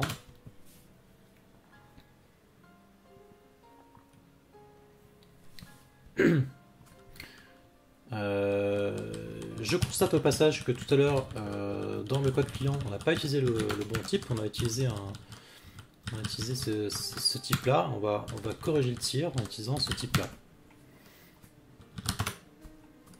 Mais on va pas le faire tout de suite parce qu'en fait, ça serait faire du parsing. Enfin, on va se masquer un petit peu la richesse de la réponse HTTP. Ok, donc là cette fois-ci, ça a affiché résultat et ça échoue sur une erreur de parsing JSON. Donc là, c'est pas forcément très lisible. Et on va essayer de comprendre ce qui se passe. Et pour comprendre ce qui se passe, on va mettre côte à côte le code d'appel HTTP, l'aspect de l'API et la serialisation JSON qu'on a écrite. Donc quand on a écrit notre signature de type servant, on a dit que ça renvoyait une liste de métadata. Que c'était fait dans JSON, et donc qu'on se reposait sur le parseur JSON d'une liste de métadata pour décoder la sortie de l'appel d'API HTTP. Quand vous avez une instance, quand vous avez une liste de quelque chose qui est parsé dans JSON, il va attendre un tableau et appliquer le parseur de métadata sur chacun des éléments du tableau. C'est ce qui est fait sur le type data qu'on a utilisé ici. Mais en fait, ce qui s'avère, c'est que c'est pas en sortie de l'appel HTTP de l'API Twitch, c'est pas une liste metadata qu'on a, c'est une structure avec un attribut data, un attribut pagination, et dans data, on a cette fameuse liste de metadata. Donc en fait, ici, on s'est trompé, on n'a pas utilisé le bon data type, et on va devoir corriger le tir. Et on va voir corriger le tir sur chacun des. Voilà, sur toute notre client d'API.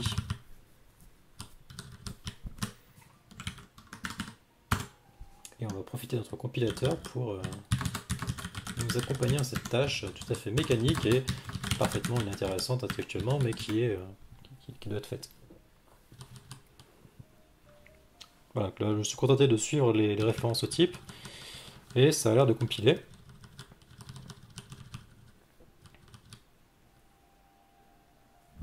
Yeah. Donc revenons à notre environnement d'exécution interactif, notre REPL, et faisons cette fois un appel avec, espérons-le, quelque chose un peu plus successful. Et c'est le cas. Cette fois-ci, on obtient un write. Donc c'est-à-dire que l'appel a réussi, qui contient notre métadatas, avec notamment un compte de viewer de 13. Et ça doit correspondre à ce que vous avez sur votre écran actuellement, et je me félicite de cette valeur, j'en suis très content. Et on va maintenant, donc là on a fait le plus dur, on a fait le code qui est capable de faire de l'HTTP vers Twitch, et c'est quelque chose de tout à fait interactif. Hein. Vous voyez, par exemple, ça change, c'est pas C'est pas quelque chose que j'ai codé en dur dans votre dos. Pas de surprise.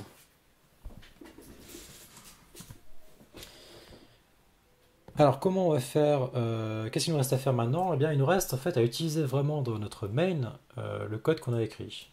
Donc maintenant il y a la dernière petite étape qui consiste à remplacer tout ça par quelque chose qui est le client d'API qu'on vient d'écrire.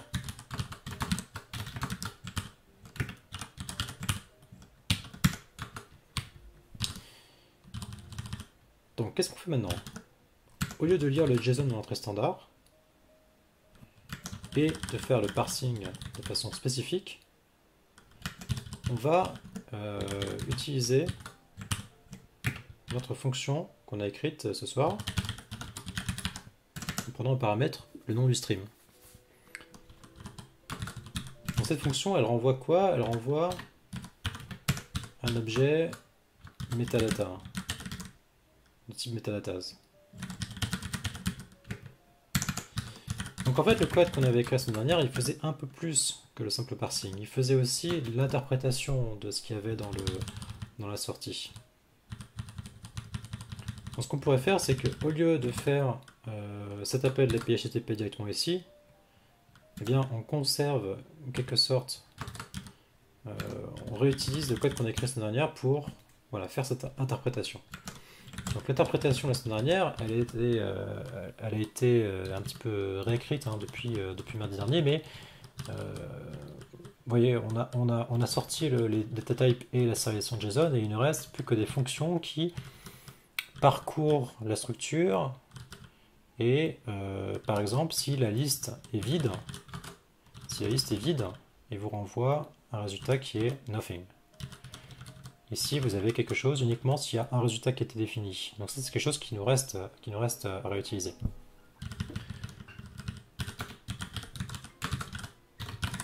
Donc ce que je vous propose, c'est d'écrire une fonction en partant de la signature la plus proche de notre besoin. On va exprimer notre besoin. Donc ici, c'est notre user ID, user login. Et en sortie, il va nous renvoyer encore une fois un maybe de int. Donc, dans les deux cas, dans le cas où il n'y a pas d'informations associées à cet utilisateur, ou quand le cas où les informations sont absentes pour des raisons techniques. Et ça, on va utiliser cette fois-ci, non pas en entrée la sortie, une base string qui a été lue de l'entrée standard, mais la réponse d'API HTTP qu'on a faite juste avant. Donc là, on a besoin d'appeler cette fonction fetch metadata client. Fetch metadata client, elle, je vais fermer ça parce qu'en fait c'est pas très intéressant. Cette fonction là, elle, eh bien elle est dans IO. Et donc on doit se placer dans IO, on n'a pas le choix. Donc fetch metadata client, elle prend le user login. Mais elle nous renvoie cette structure là qui est un tracer de string de metadatas. Donc c'est pas encore le maybe int qu'on a ici. Donc il nous faut lire cette sortie. Il faut l'interpréter. Donc de la même façon qu'on a fait ça sur les erreurs tout à l'heure, on va le faire ici en interprétant le résultat. Donc on va dire qu'on a une fonction interpret result. Et de la même façon, cette fonction là va retourner dans IO. Et interpret result, quelle est sa signature? Elle prend un result, et ce result, ça vient de cette fonction-là, donc c'est notre type laser de string de metadatas. Et elle veut nous retourner un maybe de limite. Et qu'est-ce qu'on va faire? Eh bien, on va faire, encore une fois, du pattern matching, parce que c'est notre activité favorite en tant que développeur SQL. Et là, on a encore une fois deux cas de figure. On a le cas négatif et le cas positif. Le cas négatif, c'est quand il y a une erreur. Ici, on va choisir de la masquer. On va choisir de ne pas l'afficher à des fins de débugage, pour ne pas se compliquer la vie. C'est évidemment pas très utile dans le cas où ça plante et qu'on aimerait comprendre pourquoi ça plante. Mais ici, c'est pour l'exercice. Et on va renvoyer nothing. On laissera le soin au main d'afficher un message compréhensible. Et dans le cas où ça fonctionne, alors là on a des metadatas, un résultat, un vrai résultat. Et là il nous faut appliquer une fonction sur ce metadatas qui renvoie un maybe de int. Et donc là c'est comment je sais pas comment l'appeler, hein, les noms sont un petit peu maladroits mais c'est pas grave, on pourrait les alors c'est pas extract mais on va dire extract pour l'instant. Quelle est sa signature à extract? Sa signature c'est un metadatas vers un maybe de int. Ça je me contente de respecter la signature, hein. Je fais du référence de type et je me contente de suivre le compilateur. Et ça, cette fonction là, eh bien on l'a un petit peu, on l'a presque défini. Il faudrait qu'on réutilise ce qu'on a écrit ici ou qu'on le transforme pour obtenir ce qu'on veut. Donc un metadatas, revenons sur nos types. Metadatas, c'est une structure de données avec un seul attribut et une liste de metadata. Donc rebelote, un pattern matching. Alors on va pas faire un pattern matching parce qu'en fait l'attribut a été nommé, donc on pourrait utiliser la fonction comme accesseur. Donc si on fait metadatas de ms, on obtient une liste de metadata. Et là, la liste de metadata, il faut qu'on lise qu'on gère les différents cas de figure. Donc si on en a 0, je vais le faire par pattern matching, ça sera plus élégant. Si on n'a pas d'information, on envoie un maybe on renvoie nothing. Et si on a au moins un élément,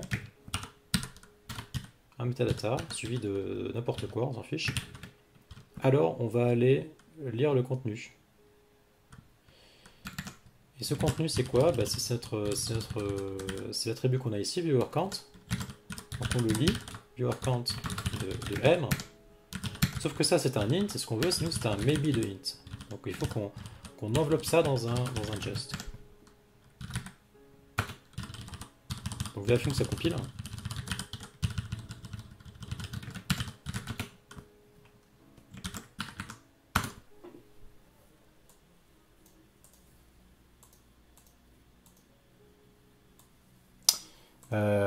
Qu'est-ce que j'ai fait là? J'ai fait des bêtises. J'ai fait des bêtises.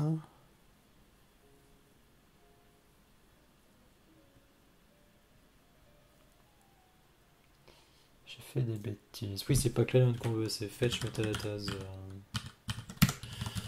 C'est ma complétion, Vim qui m'a trahi. Alors userlogin il connaît pas parce qu'on l'a pas importé. En fait userlogin on l'a mis dans Twitch API et on l'a pas réexporté, donc il sait pas ce que c'est. Dans la mesure où c'est un type, même s'il est tout à fait simpliste, on va le déplacer dans notre module dédié à ces objets-là, qui est type, afin de centraliser un petit peu les structures de données pour que ça soit plus naturel quand vous explorez le code de savoir où est quoi. Vous avez moins de surprises. C'est plutôt une bonne habitude de centraliser les data structures, les types et les instances de type class à un certain endroit, comme ça, bon, quand vous explorez code source, que vous demandez d'où ça vient, vous pouvez assez rapidement obtenir un résultat. Donc là ça fonctionne, et qu'est-ce qu'on a fait? On a écrit une deuxième fonction fetchViewerCount qui est censé produire un maybe de int dans IO. Et donc celui-là on va pouvoir s'en servir dans notre main.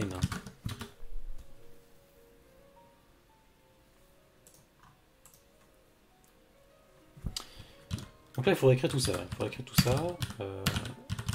Donc maintenant, au lieu d'utiliser cette fonction extract_viewerCount qui prenait du JSON sérialisé, on va utiliser fetchViewerCount qui lui fait du HTTP, qui fait toute la gestion d'erreurs. Donc fetchViewerCount c'est dans IO, donc ça tombe bien, on est dans un bloc de code IO, donc on peut s'en servir directement. Il prend un paramètre qui est le nom de la chaîne qui nous intéresse,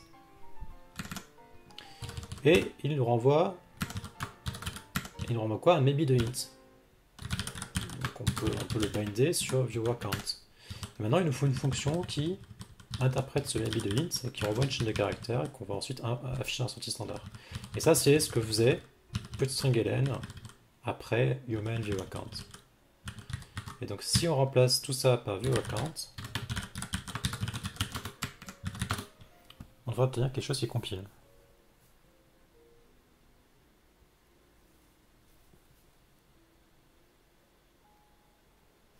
Alors ça compile. Testons quand même pour s'assurer que ça marche, vraiment.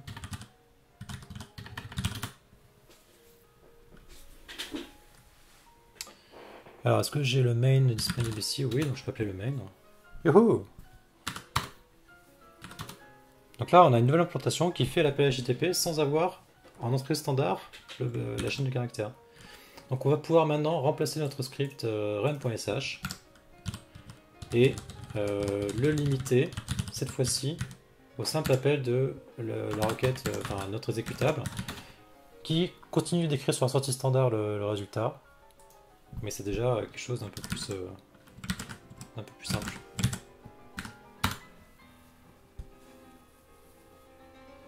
Voilà, et ça devrait fonctionner. Donc on a obtenu ce qu'on cherchait à faire ce soir.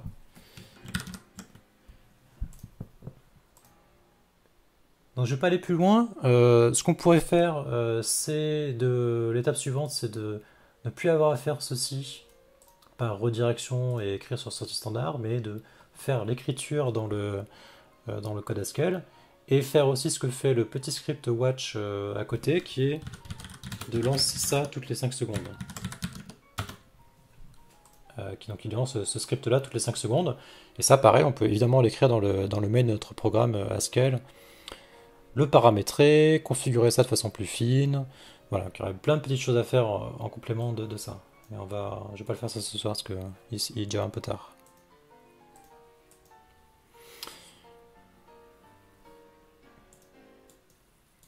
Voilà, donc ce que je vous propose, c'est, si vous avez des questions, n'hésitez pas à vous manifester. Et en attendant qu'éventuellement des mains se lèvent, on va faire une petite passe sur ce qu'on a fait ce soir. Pour le faire, on peut se contenter de lister les différences qu'on a faites par rapport à Git. Donc on a modifié... Qu'est-ce qu'on a modifié? On a modifié le fichier de configuration stack qui est package.yml. On a modifié notre script run.sh, on a modifié le main, le parseur, on a ajouté des tests et on a deux nouveaux fichiers, types et Twitch API. On va les ajouter à l'indexation.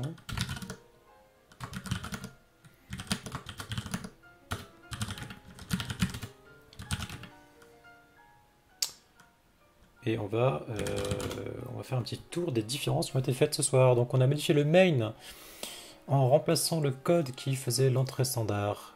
Donc là il me manque, il faut que j'enlève ça d'ailleurs, tiens. Pas enlever ça. On n'a plus besoin de ça.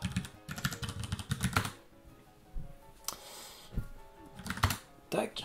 Et on a remplacé la fonction de parsing par une fonction qui fait un peu plus que ça, qui fait aussi l'appel HTTP. Ça n'a pas changé, c'est présenté un peu différemment, mais c'est la même chose. On a rajouté des dépendances, on a rajouté servant client, HTTP client. On a rajouté un nouveau module, mais en fait on aurait pu se contenter de ne pas l'exposer, ça c'était plus pour se faciliter la vie à la compilation. On a modifié notre script run.sh pour supprimer cette requête curl. Et on laisse faire ça dans l'exécutable. Et puis après, on a donc rajouté un client d'API HTTP. Donc un client d'API HTTP, en l'occurrence avec Servant. Le gros du travail, c'est presque plus de configurer ce endpoint spécifique à notre runtime, d'importer les bonnes choses, et on s'est presque plus pris la tête sur des data structures tout à fait inintéressantes que sur vraiment le cœur de l'API HTTP. Et l'exercice intéressant, ce serait de couvrir plus de fonctions de l'API HTTP de Twitch, en rajoutant plus de query params, en rajoutant plus d'attributs sur notre data type de sortie, et en rajoutant de nouveaux endpoints qu'on n'a pas couverts. Ce soir, on ne couvre que le endpoint streams. Donc c'est quelque chose qui est tout à fait facile, qui se fait de façon très déclarative, vraiment dans l'esprit de ce qu'on peut faire en Haskell d'habitude. Vous avez une sorte de... C'est pas un DSL, parce qu'on est vraiment dans des fonctions, et c'est même plus du code, c'est des types ici, mais on est dans quelque chose qui compile, qui est fortement typé, qui est capable de référencer de façon fine et déterministe les data types que vous voulez manipuler vous, et qui vous fournit cette tuyauterie de façon complètement gratuite, sans avoir à vous faire écrire du code HTTP client. Le code HTTP client, c'est pas forcément très sympa. Il faut manipuler des chaînes de caractères, appeler le parseur JSON, il faut gérer, enfin, faut gérer plein de petits trucs assez pénibles, l'encodage, enfin le formatage des queries param par exemple, des trucs comme ça. C'est pas forcément très agréable. Et puis ce n'est pas forcément là où vous avez du temps à passer. On pourrait écrire ça de façon plus élégante avec le bifunctor, parce que Aether est un bifunctor. Euh, on pourrait ici utiliser des syntaxes plus concises. Euh, et un exercice qui serait intéressant, ça serait d'extraire toute cette partie-là dans une fonction IO qui serait une sorte de get client env, on va dire, qu'on appellerait de façon qui serait un peu plus isolée et qui serait aussi probablement paramétrable. Parce que tout ça, on aimerait probablement pouvoir configurer ça avec d'autres variables d'environnement.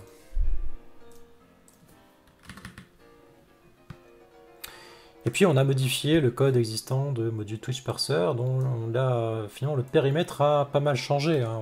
On a extrait les data types, la serialisation JSON, et on a écrit d'autres codes. Et dans ce module Twitch Parser, une bonne partie du code est maintenant tout à fait inutile, et donc on devrait probablement intérêt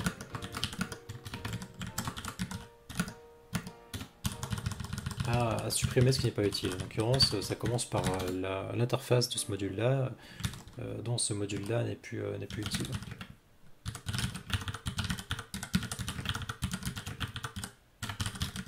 On va profiter des warnings de compilation de GHC pour nous tenir la main et faire le ménage dans tout ce qui n'est pas utile. Donc là, par exemple, dans ce module Twitch Parser, il y a ligne 20. Ligne 20, c'est celle-ci. On a nommé une variable qu'on n'utilise pas à droite, donc on va supprimer on va la repasser par underscore. Et on a des fonctions qui sont des fonctions au niveau du module qui ne sont pas utilisées. Donc il vous dit unused top binds, c'est des bindings de haut niveau pas utilisés. Ils ne sont pas utilisés par d'autres fonctions de ce module-là et ils ne sont pas exportés dans le module. Donc ils sont invisibles et c'est du code mort. Du code complètement mort. Et ça c'est quelque chose de très intéressant, c'est qu'on a la garantie, la certitude absolue que ce code-là, on peut le supprimer. Et en supprimant ce code-là, navré Paul, hein, c'est encore là, j'ai supprimé ton code, eh bien on a aussi au passage des imports qui sont devenus inutiles. Donc ASON est devenu inutile, ByString est inutile. Et probablement en fait que dans les dépendances du projet Haskell lui-même, on avait une dépendance sur ByString et je pense qu'on pourrait l'enlever.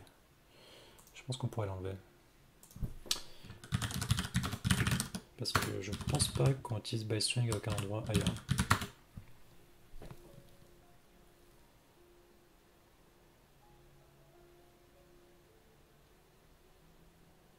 Ok, donc ByString on a pu le supprimer sans problème et après il y a d'autres trucs qui manquent. Dans Twitch API on a une petite collision de noms, donc ça c'est quelque chose aussi qui est à éviter, c'est que client, on a nommé une variable, enfin un binding, une expression ici client, alors que client est une fonction du module sound client. Donc en fait on a de la collision, il s'avère que ça marche quand même, mais c'est assez mal vu de faire ça.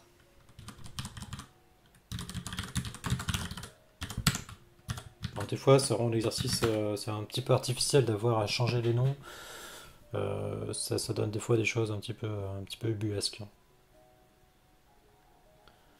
Mais il vaut mieux suivre un peu aveuglément les warnings, ils sont là pour des bonnes raisons. C'est du lintage par du lintage par la compilation. Ouais, bah désolé pour ton code. Il y aurait d'autres choses à écrire sur ce qu'on a fait ce soir, hein. Donc si tu es motivé, Paul, n'hésite pas à faire une autre pull request. Par exemple, ici, il y a des choses plus élégantes à faire. Dans le Twitch parser qu'on a modifié là, pareil, ça peut s'écrire différemment. Avec les fonctions utilitaires genre either ou maybe. Des choses qui seraient plus sympas à faire. Voilà, et puis pour moi c'est bon, j'ai fait ce que je voulais faire, donc si vous avez peut-être d'autres questions encore, je sais pas si des mains se lèvent.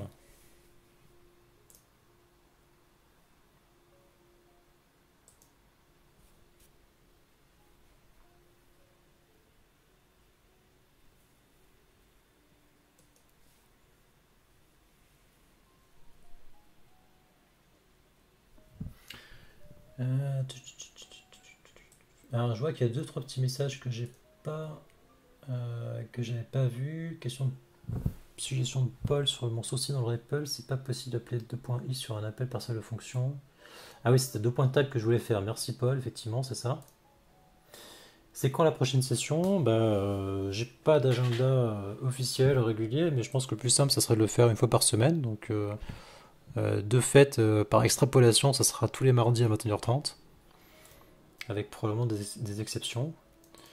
Et quoi qu'il arrive, vous en faites pas, je fais des rappels sur Twitter, et dans tous les cas, si j'oublie pas, la VOD sera sur YouTube dans la foulée. Question importante du petit Vinerval, le copiateur est-il notre meilleur ami? La réponse est évidemment oui. Et si tu es ce que je crois, je te dis à demain matin.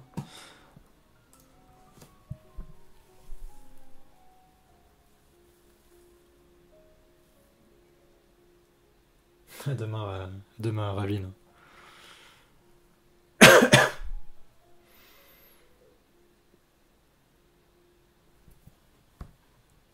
Bon, mais je pense que ça pourra. Ah, autre question. C'est un choix de ne pas utiliser d'IDE. C'est une vieille et vilaine habitude. En termes d'IDE, vous avez. Je suis pas expert là pour le coup, donc je vous dirais probablement des bêtises. Euh, mais vous avez IntelliJ qui supporte. Comment il s'appelle? VCode, Visual, je sais plus, le nouveau Visual Studio. Et en fait, Visual Studio. Alors, Emacs aussi a un très bon mode intégré avec Intero notamment, peut-être d'autres aussi. Mais c'est vrai que c'est plus intégré dans Emacs que dans VI. Yes, Cactus, please. Tell me.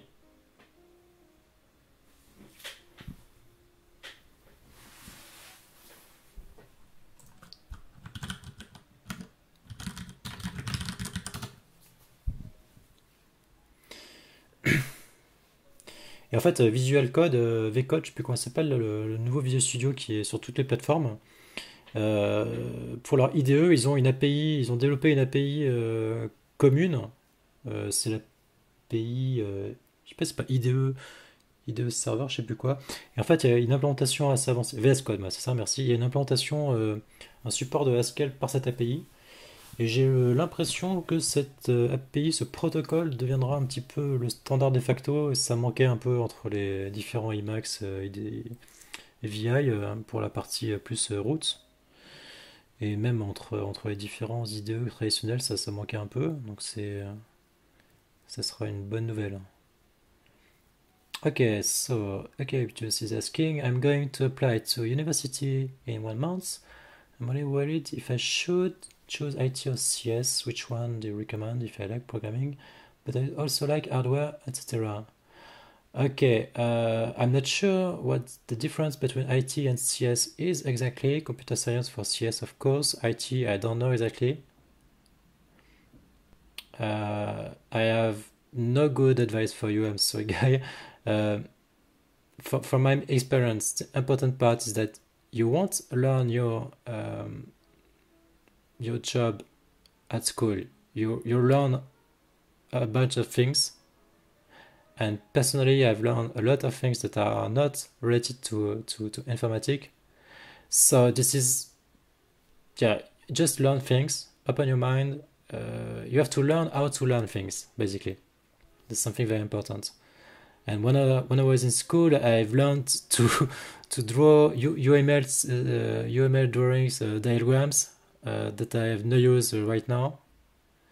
And I wish I had learned how to write the tests or to use some more advanced language as I use in my school. But it's very much about how to learn things. It's about collaboration, how to learn to work with other people and stuff like that. This is the very, very important things. Of course, if you're very interested in hardware, the major difference between hardware and software is that software is basically free nowadays. Hardware, you have to pay to have the basic stuff, and so you might be interested in something very specific for that. Software you can learn by yourself at home. Hardware you have to buy things. Or this is much easier nowadays because there is very cheap hardware to do some stuff. But this is not very. If you have to learn some very specific material or hardware, you can't buy it by yourself, I'm sure.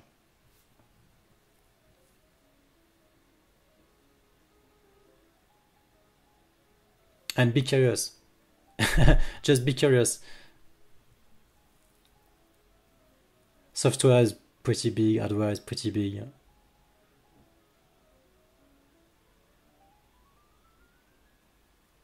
Yeah, I agree with Fabinou that says that everything is for free in software almost. Wasn't the case like 15 years ago, but yeah, it's the same is the case right now.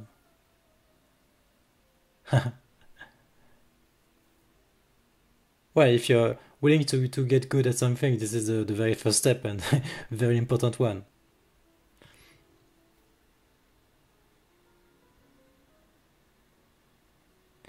You have to fail to learn. It's the most efficient way to learn things. And if you fail and you don't recover from failure and you give up, it's a shame. So basically, one piece of advice that I can give you is to be steady and keep working on something and learn and try again, and you find your way at the end.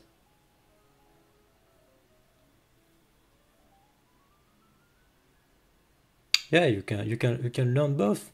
You can learn both, and you don't have to spend too much time on software to learn the basics and use it for your hardware projects. And you spend years and years and years to very be good at something anyway. So school is not the end of the formation. It's just the beginning. That's why I said that at school you learn how to learn and you keep learning after that.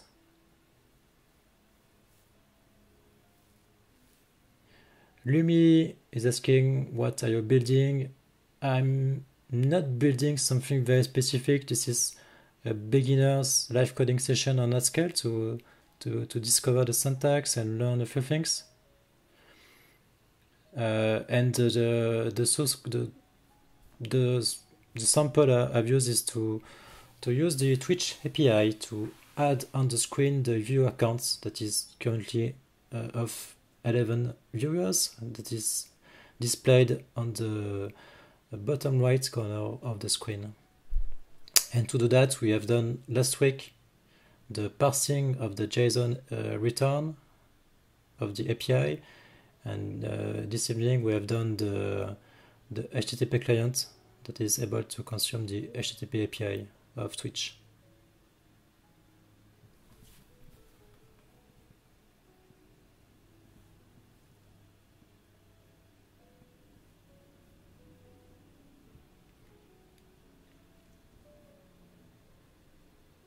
No, I'm not learning, I'm teaching to some extent, to the extent of the capabilities.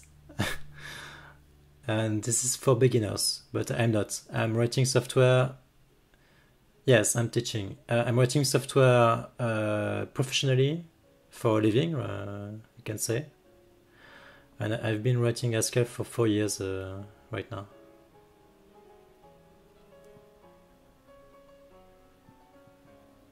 There's still too many things I don't know about Haskell in practice, and you learn every day, as Fabino said.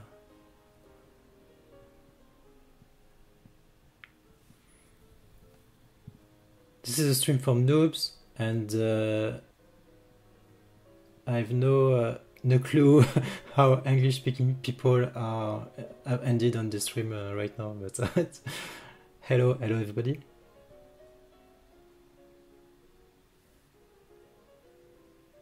Eucalyptus, in which country are you right now? Where are you from? Bye bye, Fabio.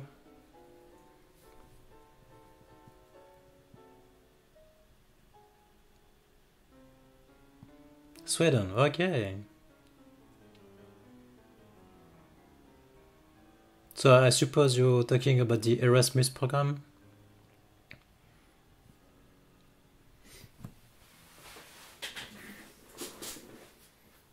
One of the most successful initiatives from the European Union. Yes, exactly.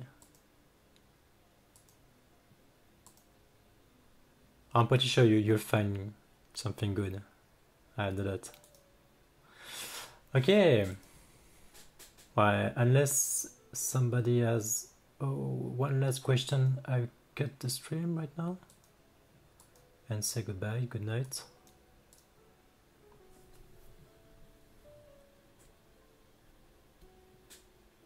Yes, this is pretty rare to be able to use Haskell in professional condition. Ciao, ciao, Paul. Ciao, Luc.